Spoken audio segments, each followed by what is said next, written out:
오늘 말씀 안 전해도 될 것 같은데요. 우리 서십사님 기도 내용에 다 포함된 것 같아요. 로마서 1장 공부하면서 지금까지 우리 배운 그 모든 내용을 잘 함축해서 기도를 하셨습니다. 정말 너무나도 감사합니다. 네.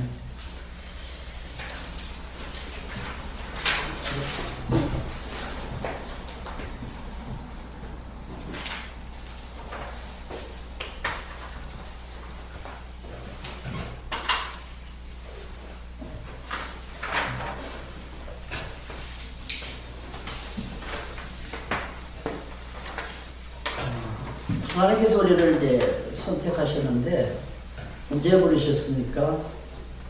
내가 태어나기도 이전에, 그보다도 훨씬 이전이죠. 예수님께서 오시기도 이전인 창세 전에, 그렇죠? 예수 그리스도 안에서 우리를 선택해 주셨습니다.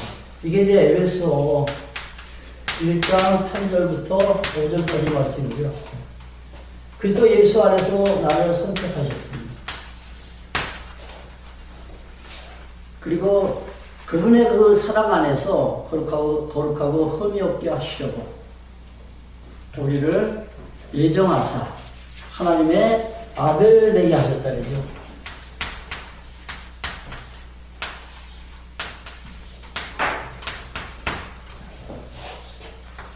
사실 이때 우리가 하나님께 택함을 받지 못했다고 가정한다면 여러분 지금 어떤 심정일 것 같습니까?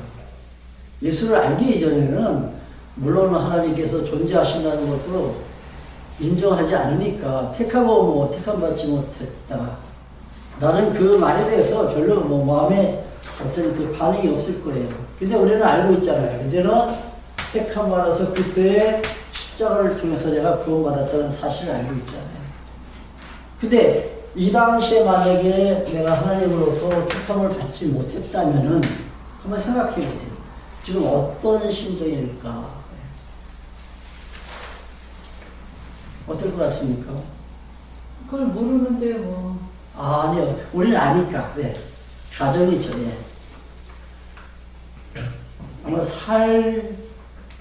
아마 힘이 없어질 것 같아요. 삶의 의미도 없을 것 같고. 자꾸 우리 그 가정 이야기를 해서 죄송합니다만, 네. 제가 이제 그 사고를 당했을 때, 그때 사실 대형 사고라 했잖아요. 엄청난 대형 사고입니다. 그럼에도 불구하고 하나님께서 크게 다치지 않도록 이게 막아주셨어요. 그게 늘 감사하잖아요. 그렇죠? 사고는 대형 사고지만은 중증이 아니라 아주 가벼운 경증 환자죠. 예.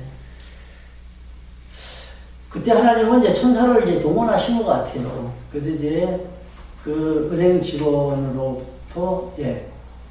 그러니까 지금 하도 이제 그 뭐죠? 예. 그런 게 이제 성행하니까, 그 사기꾼들이 하도 성행하니까 은행마다 이렇게 감시 체제를 지금 운영을 한다 그러더라고요. 그래서 보이스피싱이 만약에 이제 나타나면은 이걸 딱 감지해서 잡아내는 거예요. 근데 그 여직원이 사실 그 기지를 발휘해가지고 그걸 잡아낸 거예요. 근데 만약에 그때 그 여직원이 잡아내지 못했다면은 아마 우리는 거치가 됐을 것 같아요. 그 생각을 순간순간 하면은 아찔한 생각이 들더라고요. 예. 세상에서 그런 사고를 당했을 때 내가 당하는 그 피해 때문에 내가 그렇게 아찔한 순간을 맞이하는데 하물며 창세전은 그리스도 예수 안에서 내가 택함을 받지 못했다면은 이거는 가정이지만 예? 살 맛이 안 나죠. 왜? 택함 받지 못한 자들이 가는 곳은 어디예요? 지옥이잖아요.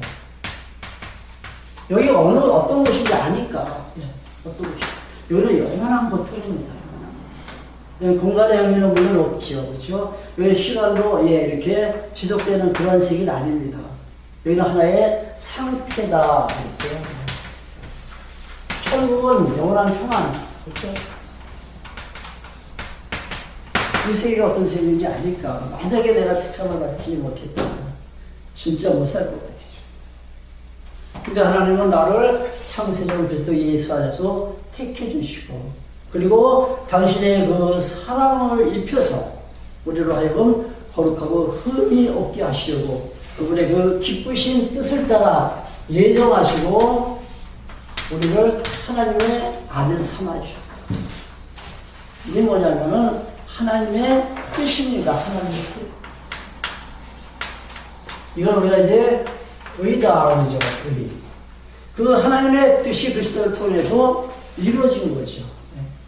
예수 그리스도의 이 구속을 통해서 하나님의 뜻이 실현됐다. 그 실현의 방법, 누차 말씀드렸습니다. 실현의 방법은 그분의 구속, 그분이 십자가 지고 죽으셨다가 3일 만에 다시 부활하심으로 우리에게 새로운 생명을 주셨습니다. 왜 십자가를 지었죠? 그분이 십자가와 부활. 십자가는 내가 죽어야 할 그 자리에 예수님께서 대신 죽으신 거죠. 율법이 요구하는 바는 뭐예요? 너는 죽어야 된다. 우리는 다른 방법 없어요. 율법으로 우리는 완전히 죽을 수밖에, 아니 죽었던 나를 갖다 살려주셨다 해야죠. 당신이 대신 그 죄값을 치르시고 3일 만에 부활하심으로 우리에게 새 생명을 입혀주신 거죠. 이게 이제 그 실의 방법이라 했습니다. 그리고 이제 그 성격,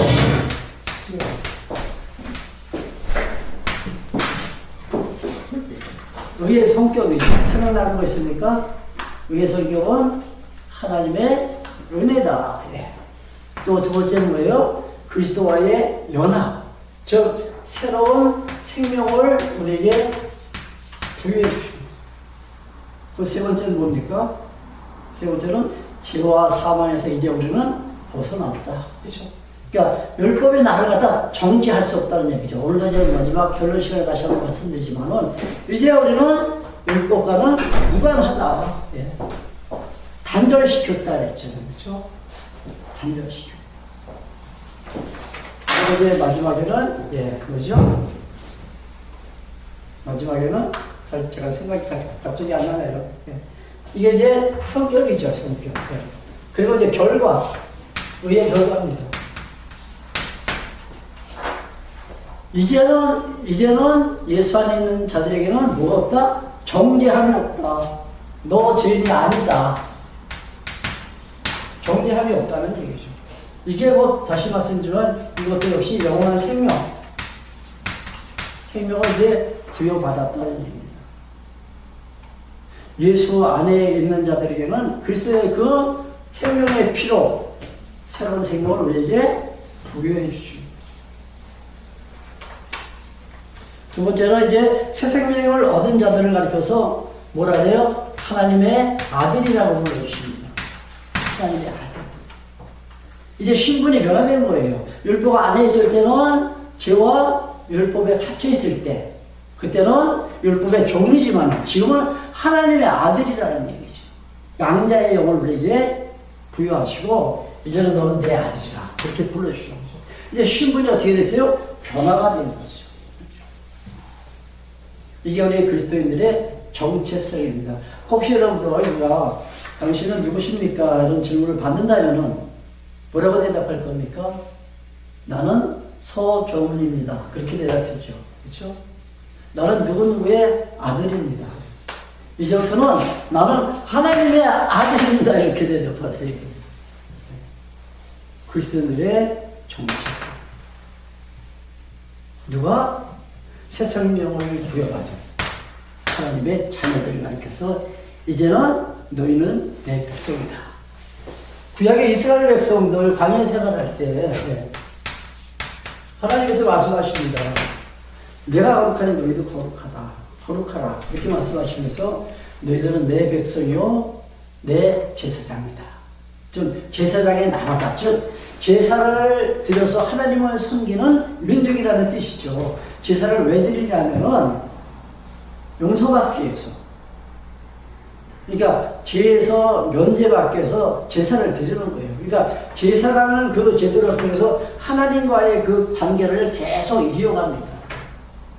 그러니까 너희들은 내 백성이고 또 나에게 제사 드리는 제사장 나라다. 이렇게 말이죠.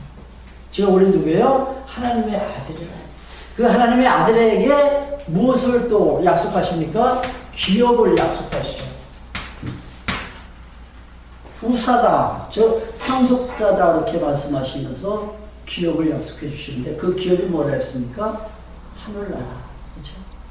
하늘나라의 백성이라. 그리고 이제 그 하나님의 아들에게 또 어떤 결과가 나타나냐면은 이제는 우리는 소망 가운데 살 수 있다는 얘기죠.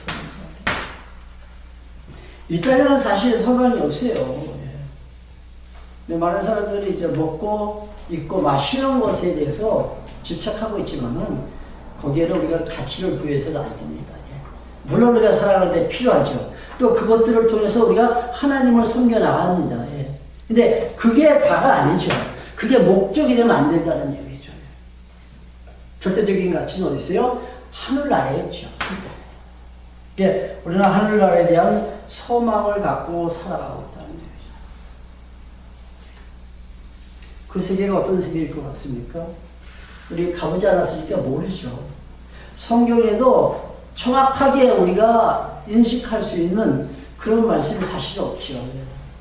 그 세계는 이 우리가 살고 있는 이 현상 세계와 전혀 다른 세계이기 때문에 우리는 그냥 이럴 것이다 라고 막연한 우리가 예측을 할 뿐이지 그 세계 분명한 어떤 세계인지는 모릅니다. 그렇죠. 그러나 지금 이 세계와는 전혀 다른 세계입니다.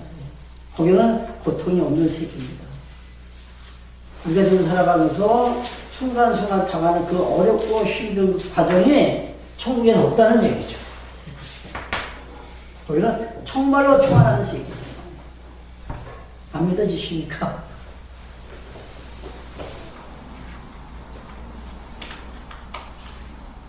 사실 우리가 죽음을 다 두려워하죠. 이제 나이가 한 70 정도 이제 넘어가면 죽음에 대해서 한 번쯤 이렇게 생각을 하게 됩니다. 저도 역시 이제 벌써 70 중반이니까 죽음에 대해서 많이 생각을 합니다. 사람들은 죽지 않으려고 열심히 운동하는 것 같아요. 건강을 위해서 참 많은 정보도 입수하고 좋은 음식이 뭔지 했죠. 내 몸에 영양가 있는 것이 무엇이죠. 찾아다니면서 그거 먹잖아요. 그렇죠? 그러나 인간의 수완이 있습니다. 언젠가는 다 사선을 넘어야 돼. 그게 언제가 될지 아무도 모르지만은 죽음이라는 그 단계를 넘어서는 그 순간에 뭐가 펼쳐집니까? 우리에게는 내가 사선을 넘는 그 순간에 어떤 광경이 펼쳐질까요? 그 세계는 너무나도 황홀한 세계겠죠. 그렇죠? 우리 지금 이 현상 세계에서 살아가면서 표현할 수 없는, 그렇죠? 무엇으로도 비유할 수 없는 그 놀라운 영광스러운 세계가 내 앞에 딱 펼쳐질 것이라는 얘기죠.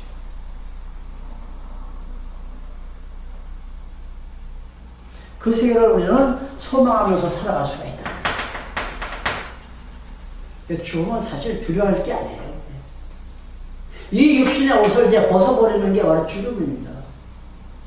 우리 영혼이 이 육체 가운데 지금 갇혀 있다고 봐도 되잖아요. 그렇죠? 그래서 더러운 육체의 소욕당해서 우리가 살 수밖에 없는데 이제 이 육체의 옷을 벗고 어떤 옷으로 우리가 갈아입습니까? 부활의 몸으로, 좀 신령한 몸으로.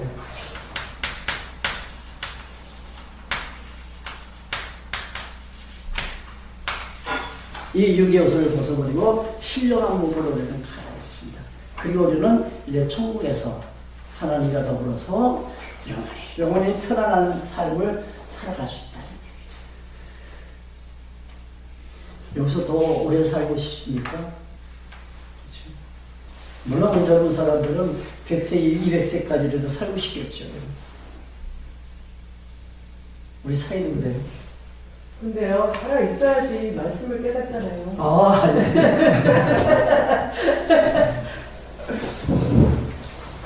제가 듣기는 구실 같은데, 지사님.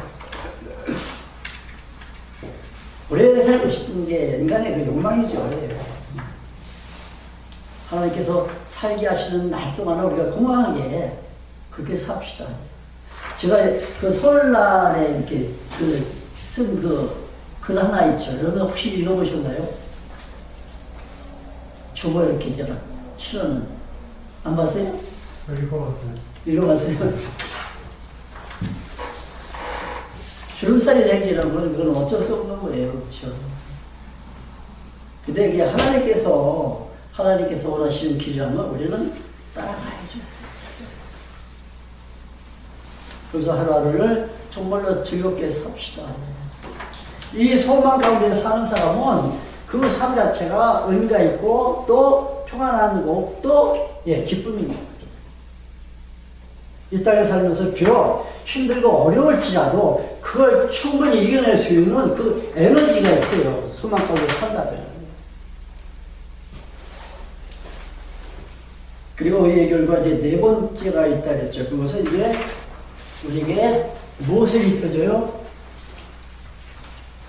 하나님의 영광이죠.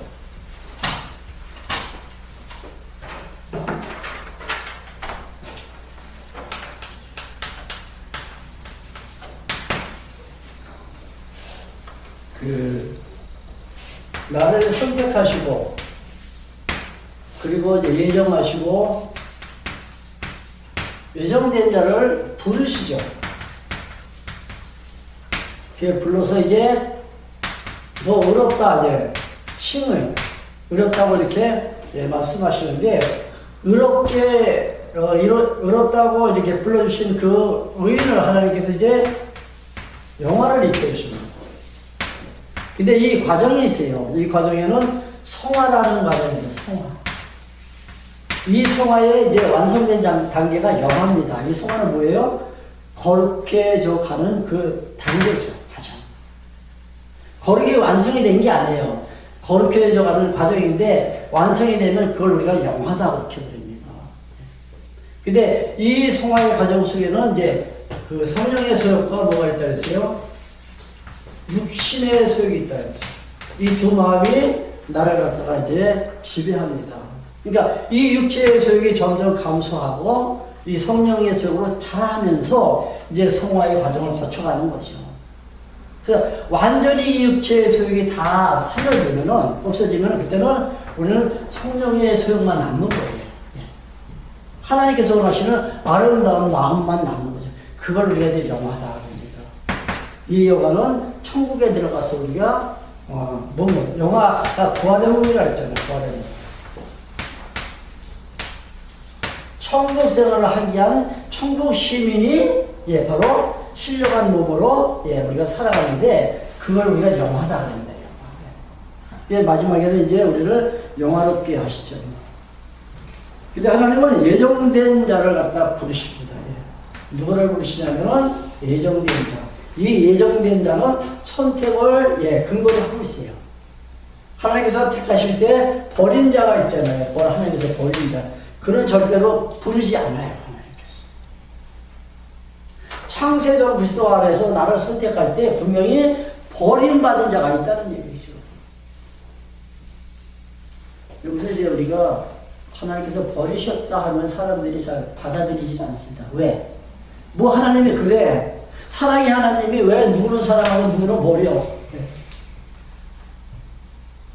하나님의 사랑은 제한적인 사랑이에요. 모든 인류를 다 사랑하시는 것이 아니에요. 누구만 사랑해요? 누구만 사랑해요? 하나님은 당신 택하신 자, 그만 사랑한다. 그래서 하나님은 철저하게 편애주의자예요.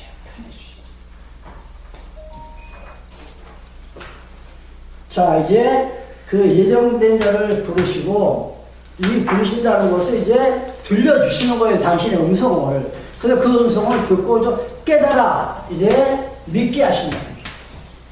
믿게 해서 아, 너 의롭다. 그렇게 말씀을 하십니다.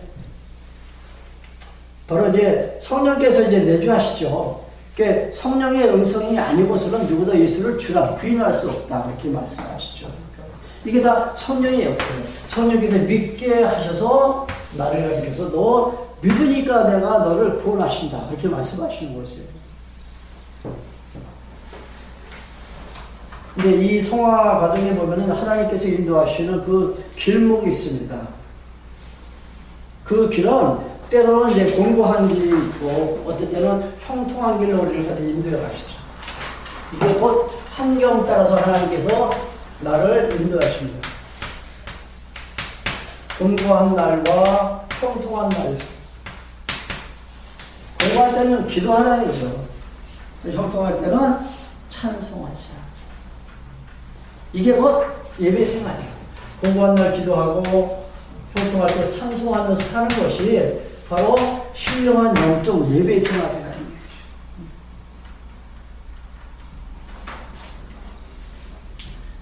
거죠.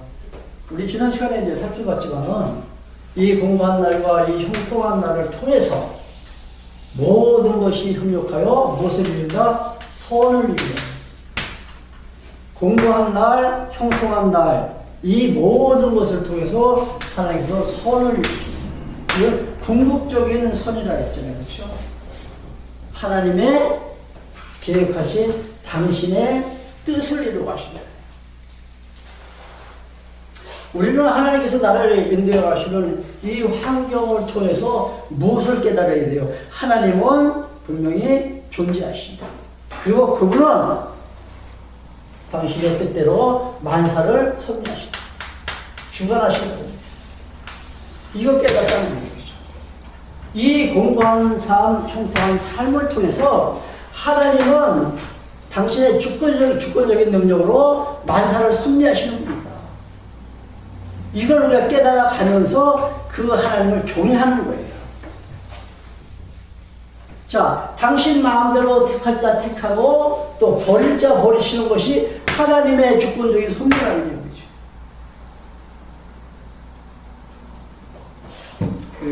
많은 사람들이 이제 하나님께서 이러실 때 혹시라도 하나님께서 힘드실까봐 내가 좀 하나님을 좀 도와드려야지 그런 어리석은 생각들을 하게 됩니다. 그래서 인간을 마치 하나님 하시는 일의 조력자로 그렇게 생각을 해요. 그건 아니죠. 제가 아마 이 설명도 아마 했을 것 같은데,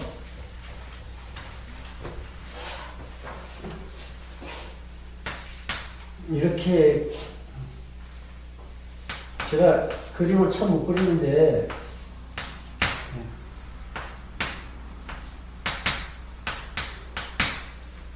됐습니까? 수레가 언덕길에 올라가는 거예요. 수레가. 우리 전도사님 앞에서 그림을 그리니까 좀 어색해지는데. 언덕길을 이제 앞에서 끌고, 수레를 끌고 올라가는 거예요. 자, 한 사람은 앞에서, 한 사람은 뒤에서. 근데 앞에서 하나님이 끌 때 내가 뒤에서, 인간이 뒤에서 미는 아니겠죠. 우리 인간이 하나님 하시는 일에 조금 더 도와드릴 수 있는 여지가 없어요. 그렇다면 내가 앞에서 끌 때 힘드니까 하나님께 나 좀 도와주세요. 이게 우리들의 기도잖아요. 어떤 게 왔습니까? 전자입니까? 후자입니까? 물론 둘 다 틀렸겠죠. 둘 다 오답입니다. 정답은 뭐예요? 하나님께서 앞에서 끌 때 나는 어디에 있어요? 수레 안에 태워가지고 하나님께서 끌고 가시죠. 하나님께서 섭리하시다. 만사를 주관하시는 분은 하나님입니다.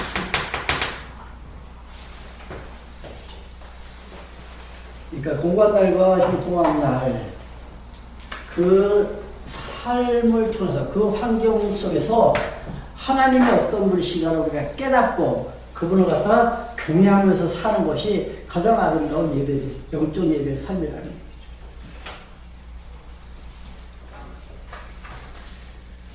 자, 우리 30 31절 한번 보겠습니다. 31절. 그런즉 이 일에 대하여 우리가 무슨 말을 하리요? 만일 하나님이 우리를 위하시면 누가 우리를 대적하리요? 그런즉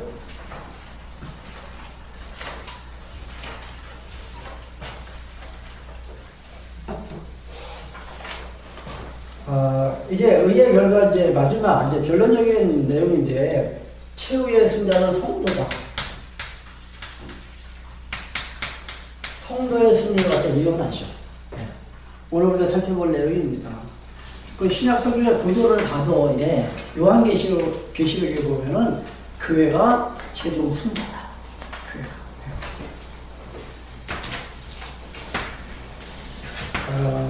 오늘 이제 보고서 이제 복음서 이제 방문하셨는데 복음서는 이제 그리스도 약속대로 오신 하나님의 아들 그리스도 그가 마리아 몸에서 태어나신 바로 예수다. 이게 복음서잖아요. 그러니까 이 예수를 교회의 머리로 삼으시죠. 머리로 세우시고 그 지체를 가리켜서 이제 교회다 이렇게 말씀하시죠. 지체.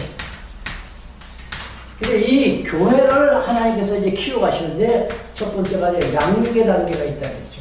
우리가 지금 배우는 그 로마서, 고린도전서, 갈라디아서가 바로 양육 단계입니다. 그리고 이제 어느 정도 이제 성장하면은 그때는 이제 어떻게 해요? 무장시키죠.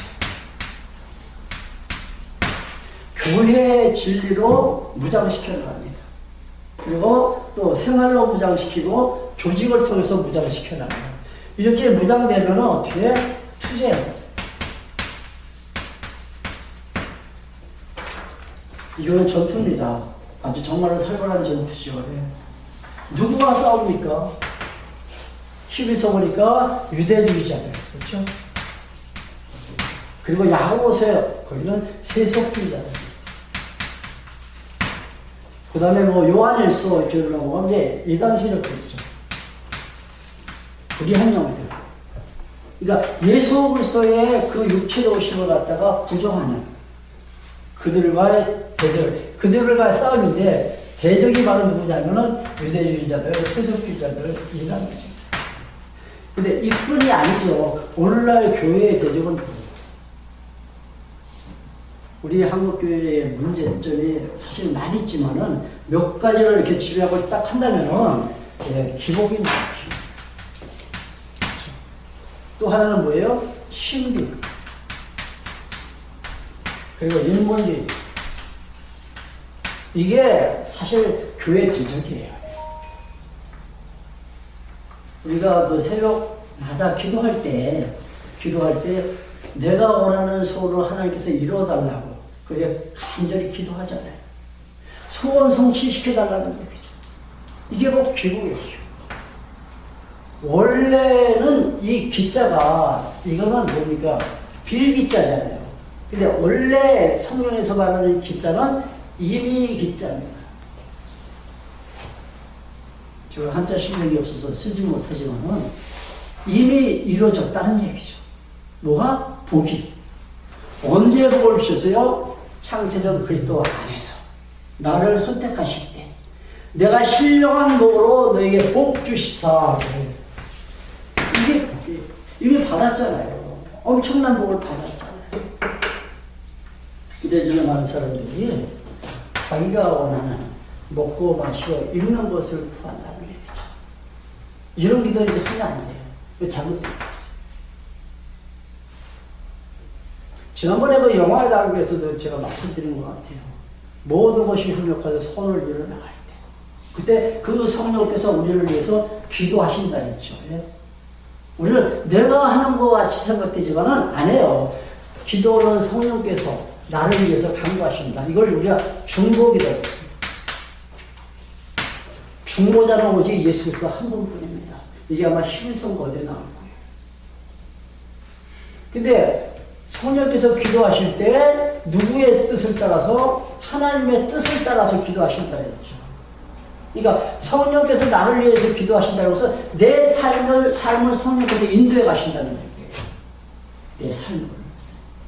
우리는 내가 오늘 내 발로 걸어서 여기까지 왔다라고 생각하지만 성령께서 내 발걸음을 인도하셔서 여기까지 오게 하셨다는 얘기죠. 근데 이것이 하나님의 뜻이에요. 하나님의 뜻대로 우리를 인도해 가신다는 얘기죠. 이 신비는 뭡니까? 신비는 원래 신비는 신의 비밀입니다. 신의 비밀. 창세전 그리스도 예수 안에서 우리를 선택하신 것이 사도 바울이 깨닫기 전에는 하나님의 배려에 감춰질 때 비밀이었죠. 그렇죠? 사도 바울은 그걸 깨닫고 정말 엄청난 사실을 깨닫습니다. 우리는 지금 성경을 통해서 그 비밀을 하나하나 벗겨나가고 있는 거죠. 이게 신비인데 요즘에 신비주의자들은 어떤 행동을 하냐면은 혹시 신비하면 어떤 사람들을 우리가 신비주의라고 그럽니까? 혹시 교훈이 알고 있어요? 신비주의하면 사실 저는 신앙생활 처음 시작하고 10년 동안 저는 다 체험을 한 사람이에요. 그 유명하다는 그 청평에 있는 그 하늘산 기도입니다. 그 당시만 해도 거기 전국구였어요. 전국구.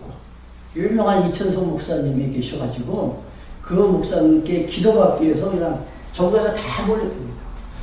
거기 저는 1년에 한 번 내지 2번은 꼭 갔어요. 정기적으로.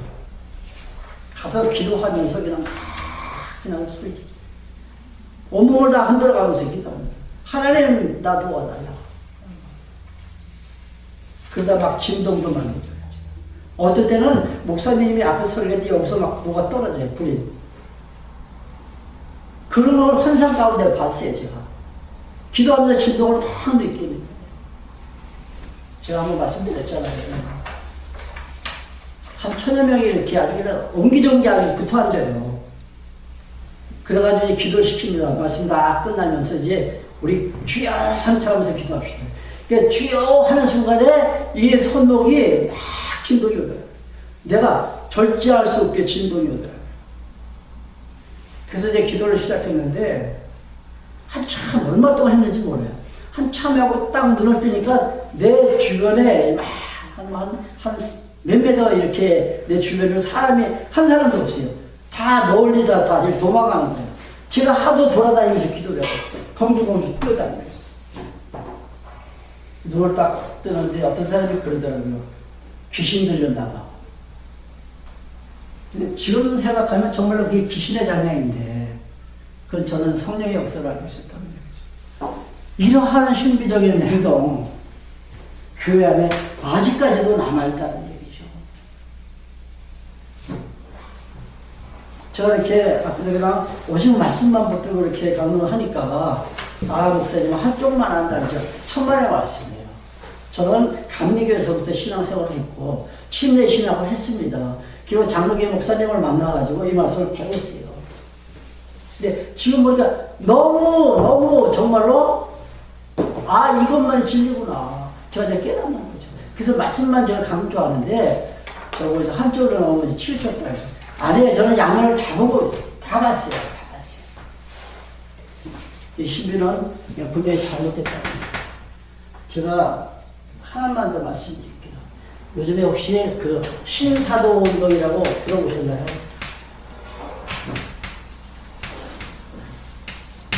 신사도 운동. 들어본 사람. 전도사님. 들어보셨죠? 네. 신사도 운동이 뭐냐면은 사실 그 사도 시대는 예수님이 이제 부활하시고 승천하시면서 이제 그 제자들을 이제 뽑으셨잖아요. 이제 그들이 이제 주 100년까지 마지막 사도간에 그 요한계시록을 기록한 요한 사도입니다. 요한. 그때까지로 우리가 사도 시대다. 예수님께서 행하신 메시아 권한을 사도들에게 다 위임을 해주시죠.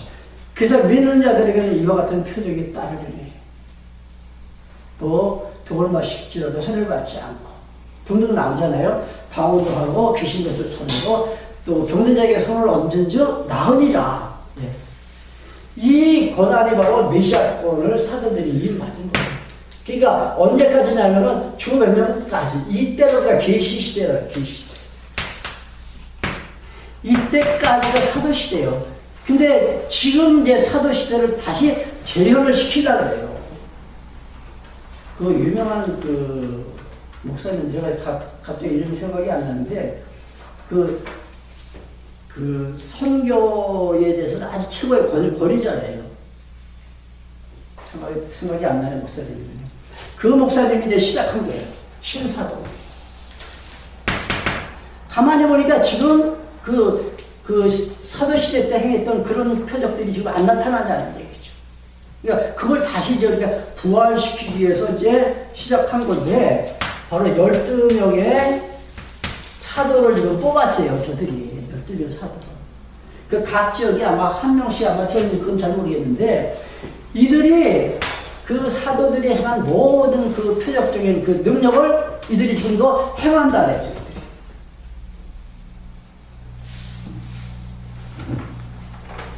근데 이 신사도 운동하는 그 교회에서 하나 문제가 뭐냐면은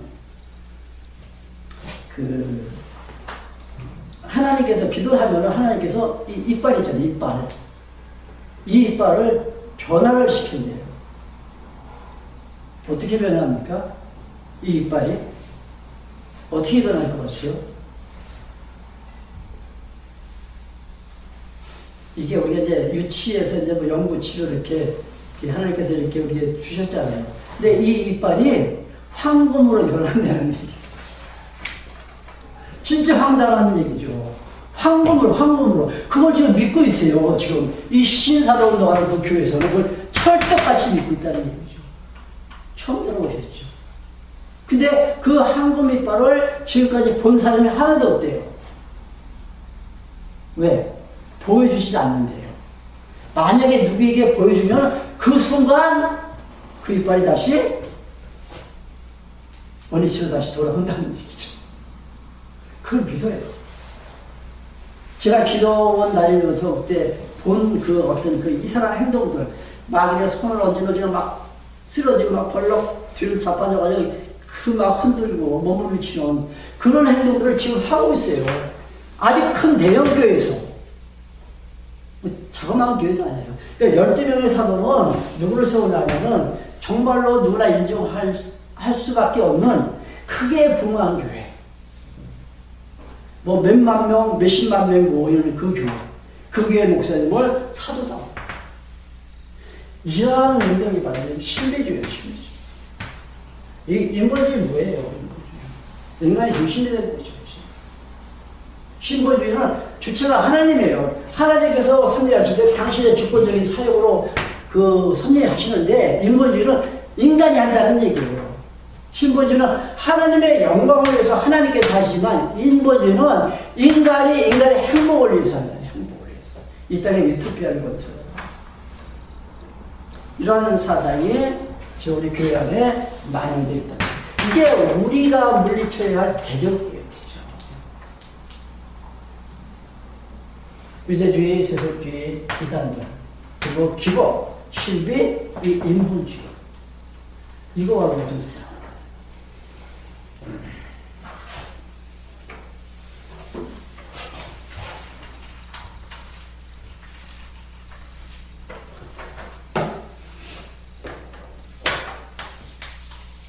여기 이제 마지막이 지금 성도의 승리가 있습니다. 첫 번째는 우리에게 대적할 자가 없다. 대적자가 없다. 두 번째는 우리를 정죄할 자. 정죄할 자도 없다. 세 번째는 하나님과 나와의 그 사랑의 그 관계에서 끊을 자가 없다. 사랑의 관계에서 끊을 자가 없다. 이게 바로 그 결과 세 번째입니다. 성도의 승리가 이렇게 이루어진다. 한번 읽어보면서 말씀드릴게요. 31절, 그런즉 이 일에 대하여 우리가 무슨 말을 하리요? 만일 하나님이 우리를 위하시면 누가 우리를 대적하리요? 지금 이런 대적자들이 아까 있었다고 했잖아요. 그러나 우리는 넘어지지 않습니다. 그러나 우리는 쓰러지지 않는다. 왜? 하나님께서 우리를 위하시기 때문에. 나를 지켜주시기 때문에. 그 다음 절을 보시래요. 32절. 자기 아들을 아끼지 아니하시고 우리 모든 사람을 위하여 내어주시니까 어찌 그 아들과 함께 모든 것을 우리에게 은사로 주시지 않겠느냐. 하나님께서는 우리를 위해서 누구를 내어주셨어요? 당신 아끼시는 독생자 예수 그리스도를 우리를 위해서 내어주셨다는 거죠. 그 하나님께서 뭐를 아끼시겠냐 이거죠. 그러니까 하나님은 우리에게 은사를 주신다. 이 은사는 어떤 은사입니까? 대적자들을 물리칠 수 있는 그 능력, 그 힘을 우리에게 주신다는 얘기죠. 그 에너지를 우리에게 하나님께서 주신다. 즉, 그 에너지는 긍정의 에너지죠.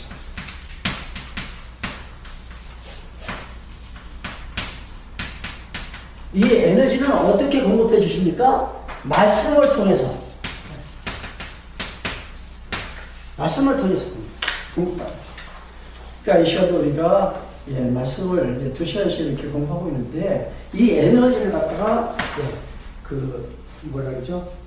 충만케 하기 위해서 배터리 충전한다 그러나요? 이 에너지를 갖다 충전시키기 위해서 이 시간도 우리가 말씀을 공부하는 거죠. 그래야만 우리가 나를 갖다가 대적하는 이 대적자를 갖다가 우리가 물리칠 수 있습니다.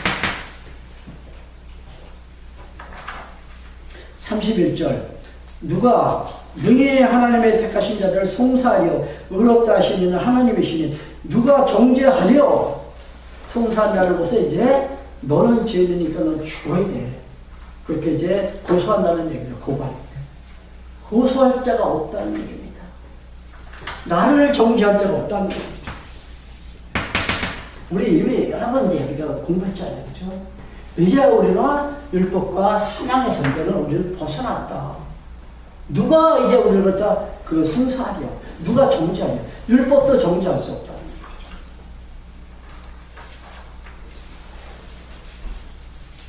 34절. 누가 정죄하려 죽으실 부자되어 다시 살아나신 이는 그리스도 예수시니 그는 하나님 우편에 계신 자여 우리를 위하여 간구하시는 자였다. 아까 성령께서 우리를 위해서 기도해 주신 자였다. 예수 그리스도께서 우리를 위해서 간구하신다. 간구. 여기서 말하는 이 간구는 우리를 변호해 주신다. 변호. 율법은 나를 정죄하려고 하지만은 예수님께서 지금 변호자가 돼서 우리를 갖다가 변호해 주신다는 얘기죠. 하나님의 택함 받은 그 자녀는 하나님께서 의롭다라고 칭해 주시고 그 의를 보존하기 위해서 변호자로서 나를 위해서 지켜주시는 거예요. 나를 지켜주기 위해서 변호자로서 오늘도 기도하시는 거예요.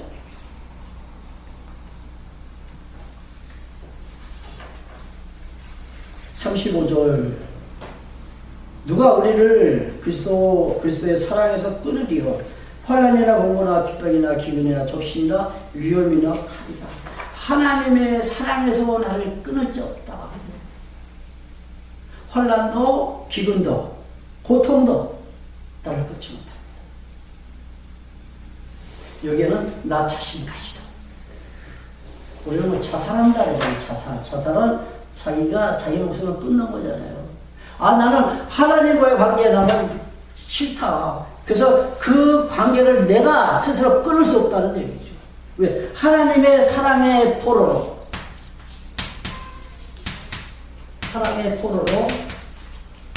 나를 완전히 얽어놓는 거예요. 그러니까 이 사랑의 동아줄로 나를 완전히 묶어놓은 거예요. 그 포성질에서 누가 끊느냐 이거죠. 환난도, 기근도, 적신도, 또는 칼도, 위험도 하나님의 사랑의 길에서 끊을 자가 없다. 왜? 그 사랑은 영원한 사랑이니까. 그래서 우리에게 허락하신 생명이 영원한 생명이라 했죠. 영원이라는 것은 뭐예요? 변함이 없는 겁니다. 변함이. 조건 없이 나를 택해 주셨습니다. 그죠? 이때 뭐 내가 태어나기도 이전인데 내가 하나 행동도 없는데 내 행위를 보고서 나를 갖다가 택하신 것이 아닌데 그렇잖아요. 조건 없는 사랑이고 그리고 그 사람은 영원히 보존되는 영원 불변하는 사랑이다. 이게 아가서의 영성이에요.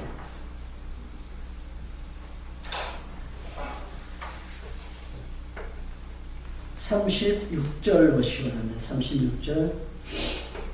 기록된 바 우리가 종일 주를 위하여 죽임을 당케 되며 도사할 양같이 여기심을 받았나이다. 예수님께서 우리를 위해서 죽으실 때 정말로 도살할 어린 양같이 십자가 지셨잖아요. 이제 우리도 그분이 지금 지신 그 십자가를 지고 예수님을 따라가는 거예요. 그 길이 얼마나 힘듭니까? 정말 고통스러운 길이에요. 그 예수님을 따라가는 그 길은 넓고 평탄한 길이 아니라 그랬죠. 아주 좁고 협착한 그 계곡입니다. 돌짝밭 같은. 그 길을 우리가 걸어갔지라도 거기서 넘어지지 않는다는 얘기죠. 왜? 하나님께서 나를 붙잡아 주십니까? 그 사랑의 그 보석줄로 나를 꼭 붙잡아 주십니다. 쓰러지지 않아요. 그 사랑의 줄에서 우리가 탈락되지 않는다. 그 다음 절 보세요. 37절. 그러나 이 모든 일에 우리를 사랑하심으로 이로 말미암아 우리가 넉넉히 이기는다. 하나님의 사랑 때문에 하나님이 나를 사랑하심으로 이제는 넉넉히 이기는 겁니다. 아주 그냥 그 뭡니까 뭐라고 표현이 갑자기 안 나오네. 간신히. 제가 이제 그 나이가 항상 이렇게 늘 먹다 보니까 원체 제가 이제 어휘력도 부족한 데다가 자꾸만 이제 생각이 안 떠올라요. 참 잊어버리고. 여러분들 이해해 주시기 바랍니다. 여기 넉넉히 이기다는 것은 간신히 이기는 게 아니에요. 우리가 이제 수고중 이제 경기 이제 관람하면은 TV 중계를 보면서 이제 보잖아요. 그러면 이제 뭐 1대0 아니면 2대1, 3대1로 이기는 걸 우리가 뭐라 그래요? 신승이라 그러죠. 그렇죠? 신승. 간신히 이겼다는 얘기죠. 만약에 3대0로 이겼다 그러면 뭐예요? 완승이에요, 완승. 여기서 넉넉히 이긴다는 것은 완승했다, 완승했다.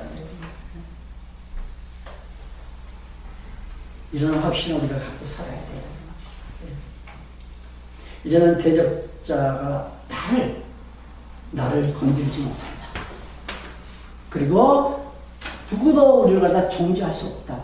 또 하나는 그리스도와의 사랑의 줄에서 끊을 자 없다.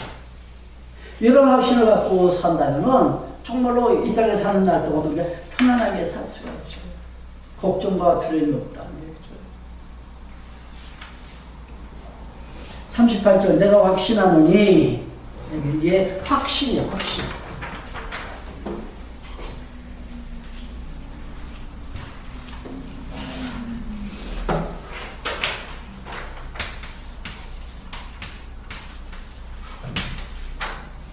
신앙에는 이제 맹신도 있고, 확신이 있습니다. 그렇죠?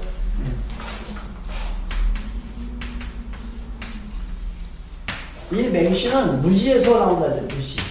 아무것도 모르고 그냥 믿는 거예요. 이게 우리가 이제 신념이다, 그렇죠? 신념. 자신의 생각을 믿는 그 신념을 이제 맹신이라 하는데, 이거는 아무것도 모르면서도 그냥 믿는 거예요. 그 사람들이 그러잖아요. 내가 알면 못으로 믿느냐? 모르니까 믿지. 천주교 카톨릭에서 그렇게 이야기한다. 내가 알면은 뭐 그걸 믿는 게 무슨 믿음이냐. 모르니까 안 해요. 우리는 철저히 알고 믿는 지식. 이 시간도 우리가 이 지식을 쌓기 위해서 사람들이 성경 너무 많이 알면은 교만이지. 그러니까 성경 공부하지 말라 그러죠. 그건 천만의 말씀이에요. 모르면 여기 빠져요. 백신. 아는 것만큼 우리 신앙이 잘합니다. 아는 것만큼. 하나님을 배워가기 때문에.